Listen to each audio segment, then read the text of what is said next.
Not I, but the Lord. As we do communion today in remembrance of what Jesus did for us on the cross, man, we have a lot to remember about Jesus in today's message. And if there's nothing that you remember this week, now this is my promise to myself, that if there's nothing that I remember this week, I will remember not I, but the Lord. That I can't do anything in my own strength. That even Jesus felt sorrowful. I know I've read these passages before, but today as it was being read out loud, and I heard Jesus felt very sorrowful. It made him to fall to the ground or bow his face to the ground and pray. So what do I do? What do you do when you feel sorrowful, when your heart feels heavy? Do you go to the corner and have a pity party? Or do you pray like Jesus modeled to us today? He's our model. And he knew, even though he was asking the Lord for an option, he knew that he had to go through it. And he had to go through it because he had us in mind. And this makes me feel special. This should make you feel special because Jesus had you in mind. He didn't have to go through all that. But because he wanted to satisfy God's righteous justice on our behalf, he did it.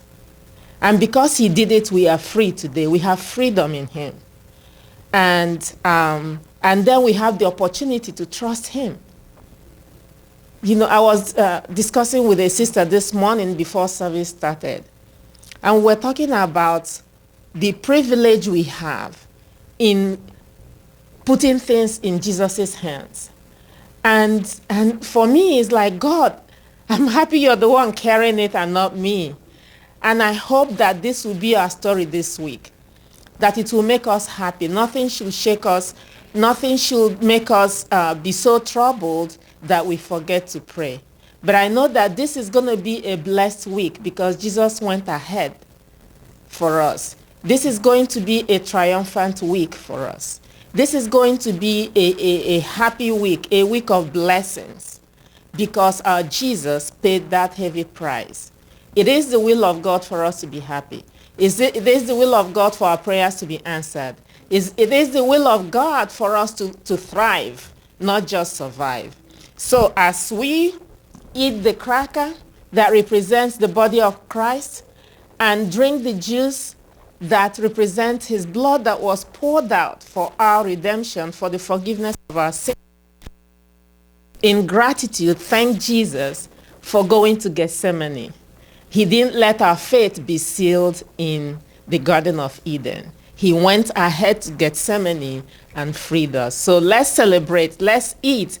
And as you eat, let's just reflect in ourselves, submit whatever we need to submit to God, confess whatever we need to confess to God, and claim whatever we need to claim. And it's not arrogance.